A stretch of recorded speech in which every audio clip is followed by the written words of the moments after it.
안녕하십니까. 감고통금의 우화등선입니다. 오늘은 격언이라는 제목으로 말씀드리겠습니다. 옛날 어른들이 남긴 말 속에는 얼마나 많은 격언이 있습니까마는 문제는 요즘 사람들은 그것을 몸으로 체득하려 하지 않고 그저 머릿속에 지식으로만 남아있어서 자기 수양에 아무런 도움이 되지 못한다는 것입니다. 그런 지식을 아무리 쌓아주고 있어도 내 몸에 착 붙이려고 힘쓰지 않으면 아무 소용이 없지 않겠습니까? 저에게는 지금껏 세상을 살아오면서 좋아하는 벗이 3명이 있습니다. 한 사람은 저와 한 마을에서 태어나 지금까지 벗으로 살아와서 만나면 편안함을 느끼는 사람입니다. 또 한 사람은 제가 그에게 어떤 말썽 비평을 가하더라도 그 소나기를 다 맞으면서도 변명 한마디 해오지 않는 사람입니다. 사기 자객열전에 다음과 같은 말이 나옵니다. 사위 지기자 사하고 여위 열기자 여기는 선비사자인데 여기 계집여자가 있기 때문에 남자로 서로 대로 놔서 대로 해석하는 게 좋겠습니다. 남자는 자기를 알아주는 사람을 위하여 죽고 여자는 자기를 해주는 사람을 위하여 용모, 얼굴을 단장한다, 이런 의미로 쓰인 겁니다. 이런 의미로 쓰였는데 이 벗은 바로 저를 알아주는 사람이라고 할 수 있겠습니다. 다른 벗들은 그저 저의 귀와 눈과 코가 어떻게 생겼는지만 알지만 이 벗은 제 마음속이 어떻게 생겼는지를 잘 아는 사람이라는 생각이 듭니다. 벗에게는 책선지도가 있다고 하지요. 선을 권면하는 도리가 있다, 이런 의미입니다. 그런 의미인데 저는 지금까지 그 벗과의 대화 중에 책선지도에 대해서 담론한 적이 없습니다만은 말해주지 않았어도 아마 그가 묵묵히 알고 있다고 하는 느낌입니다. 또 한 사람의 좋아하는 벗이 있는데 우에서유를 창조하는 데 탁월한 재주를 가진 사람이라 벗이면서도 오히려 제가 늘 존경하는 벗입니다. 그 벗을 유심히 지켜보다 보면 무엇인가 새로운 생명의 탄생을 보는 것과 같은 신비감이 느껴지기도 합니다. 그러니 좋아하기는 하나 세 사람은 각기 다른 면을 좋아하는 것이라고 할 수 있겠지요. 이외에도 벗이자 종친이면서 제가 아주 어렵게 여기는 사람 등 좋은 벗을 여럿 가진 저는 행운아인 셈입니다마는 이만 각설하고 제가 어떤 모임의 책임 있는 자리에 있는데 제가 늘 공공연히 하는 말이 있습니다. 저는 늘 종아리를 걷고 있으니 탈초하실 일이 있으면 언제고 채찍을 들어주십시오 라고 하는 말입니다. 그런데 다른 분들은 저의 이 말을 외양만 번지르르 한 그저 포장된 말이라고 생각하는 모양입니다. 왜냐하면 누군가가 저에 대한 비평을 하면 듣기 싫은 소리 좋아하는 사람이 어디 있겠느냐며 제게 와서 아무개가 이런 말을 하더라며 뒷담화를 하는 사람이 있기 때문입니다. 사람들의 칭찬 속에서는 대개 아부와 무언가의 이익을 얻기 위한 계산밖에는 없는 법이라 칭찬 속에서는 취할 만한 것이 없고 오히려 비난 속을 살펴보아야 취할 만한 것이 나오기 때문입니다. 사기 유후세가편에 충언역이나 리어행이요 독약고구나 리어병이라는 말이 있죠. 충언은 귀에 거슬리나 행하는 데는 이롭고 여기 독약은 먹고 죽는 독약도 독약인데 여기에서는 잘 듣는 약, 양약이라는 의미로 쓰였어요. 좋은 약은 입에 쓰나 병에는 이롭다, 이런 의미입니다. 이런 말인데 바로 장자방이 한고조 유방을 모시고 진나라의 수도 함양을 함락하여 신나라를 멸망시키고 난 뒤에 한고도 이방에게 올린 말입니다. 사람이 격언을 들었을 적에 이것을 마음속에 받아들여 수양하려 하지 않고 그래 좋은 말이야 하고 그냥 넘어가 버리면 저리 훌륭한 말도 시집조각보다도 쓸모없게 되고 끝내는 자신을 망치는 독약이 되어 돌아오는 법입니다. 꽃으로도 아이들을 때리지 말아야 한다라고 하는 서양식 교육이 멋있는 말처럼 들릴지는 몰라도 저는 일정 부분 동의하지 않는 점이 있습니다. 그러한 내버려두는 사랑은 반드시 아이를 방종으로 흐르게 하기 때문입니다. 어른들은 걸핏하면 요즘 아이들은 버릇이 없다는 둥, 부모 말을 무시한다는 둥 합니다만 실은 그것들은 어른들 자신이 아이에 대하여 인성교육적 측면으로의 게으름과 방임이 가져온 결과라는 점은 인지하지 못하고 있는 듯 합니다.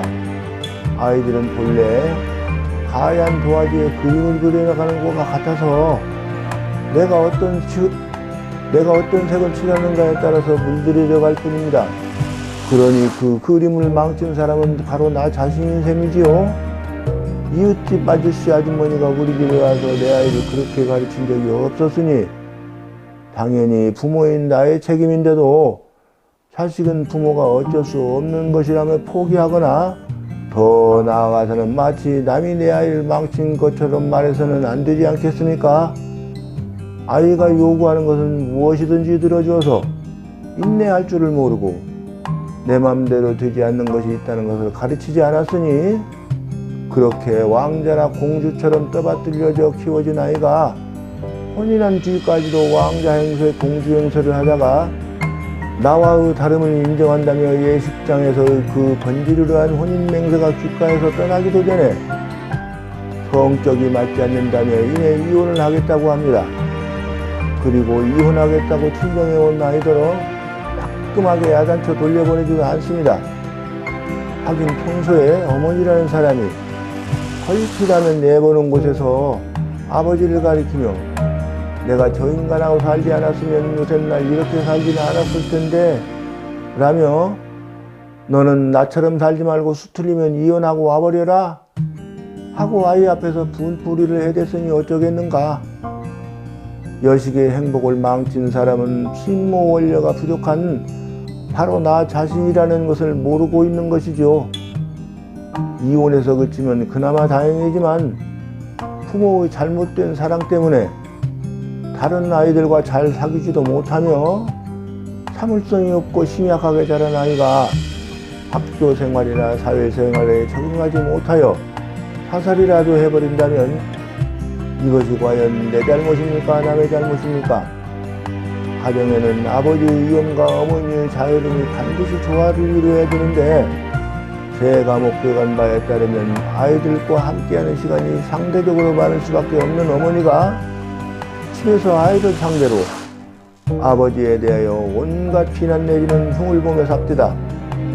교육 중에는 가정교육이 제일이고 교육에는 때로 아버지의 위엄이 반드시 필요할 때가 있기 마련인데 아버지의 존엄을 훼손시켜서 아이로 하여금 아버지를 경시하는 마음을 키워놓고서도 내 아이를 망친 사람이 나 자신이라는 점을 알지 못해서야 되겠습니까? 내 아이를 내 편으로 만들어서 내 노후를 편안히 하려고 이런 잘못된 수단을 쓰고서도 내가 늙으면 내 아이가 나에게 효도하리라고 믿으니 이 얼마나 어리석은 생각입니까? 아이에게 있어서 아버지가 경외의 대상이 되지 못하면 어머니는 얼마나 한층 더 경시되는 대상이 되는지도 모르고서 말입니다. 내 아버지, 내 어머니를 공경할 줄 모르며 사회에 나아가서는 어른을 공경할 줄 모르게 만든 것이 바로 나 자신이라는 것을 까맣게 잊어버리고서 요즘 아이들은 어른 공경할 줄을 모른다고 한탄만 합니다. 아이는 그저 공부만 잘하면 그만이라는 식의 잘못된 생각이 사회와 국가를 얼마나 병들게 하고 있는지 모릅니다. 이 점에 있어서 반성할 점이 있다는 것은 국가의 지도자나 기업의 오너들도 마찬가지입니다. 사람을 등용하되 능력만을 보고 뽑을 것이 아니라 인간성이 제대로 된 사람을 뽑는 것이 얼마나 중요한지를 모르고 있습니다. 인간성이 제대로 된 사람이란 어떤 사람입니까? 명심보감에서 말하는 효도는 100가지 행실의 근본이라고 하는 바로 이런 효도하는 사람을 말하는 것입니다. 자기를 길러준 부모에 대한 은혜도 모르는 사람이 과연 그것을 이루어 자기가 소속된 회사를 사랑하며 국가의 충성심을 가지고 있다고 할 수 있겠습니까? 기업이나 국가에서 인재를 등용할 적에 효도하는 사람을 우선적으로 뽑으면 자연히 가정에서 효도를 가르칠 것인데 능력만을 따지니 이른바 스펙 따위의 공부만 잘하라고 가르치게 된다는 점도 모르고 있으며 따라서 그 결과 엄청난 사회적 비용을 치르게 되는 것은 너무나도 당연한 이치입니다. 스펙 따위는 틀에 맞추어 놓은 가짜예요. 이런 가짜는 틈만 있으면 틀에서 빠져나가려고 할 테니 필요에 따라 억지로 구색을 맞추어 놓은 이른바 스펙과 마음이 본래 충후한 사람이 어떻게 같을 수가 있겠습니까? 이러니 기업에서는 연봉 수억 원씩 주어가며 기른 인재가 걸핏하면 수조 원의 가치가 있는 기술을 한돈 몇억 원의 외국에 팔아먹어 어렸다고 하는 뉴스가 종종 들려옵니다. 국가에서도 마찬가지입니다. 아마 이명박 당선자 시절이었을 겁니다. 정부 처음 내각 구성 당시에 거의 전부가 이중국적자였다는 뉴스를 본 적이 있습니다. 전쟁이 나면 외국으로 달아날 궁리부터 하는 자들이 무슨 애국심이 있어서 국가를 돌보겠습니까? 또 그런 자들을 등용해서 쓴 결과가 지금 어떻습니까? 측근들은 전부 이전 대통령을 배신했고 자신은 형옥을 살지 않았습니까? 미국의 위대한 발명가 에디슨이 이런 말을 했다는 것은 누구나 다 아는 사실일 겁니다. 천재란 99%의 노력과 1%의 영감으로 이루어진다. 사실 능력이란 것은 별로 중요한 것도 아닙니다. 어떤 일을 이루는데 99%가 노력이고 또 흔준에는 어떤 결과물을 이루는데 단 1%밖에는 기여하지 못하는데 그것이 과연 중요한 것이겠습니까? 이 말 역시도 그래 그거 좋은 말이야 하고 넘어가고서도 자신이 마치 이 말을 이해하고 있는 것처럼 착각하고 있는 것에 불과합니다. 그러나 여기서 지금 말하고 있는 저도 일찍부터 이런 이치를 알아차렸던 것은 아니고 프로그의 나이에 접어들어서부터 있으니 갑불사 인생의 발걸음은 어찌 그리 더딘 것이더란 말이냐.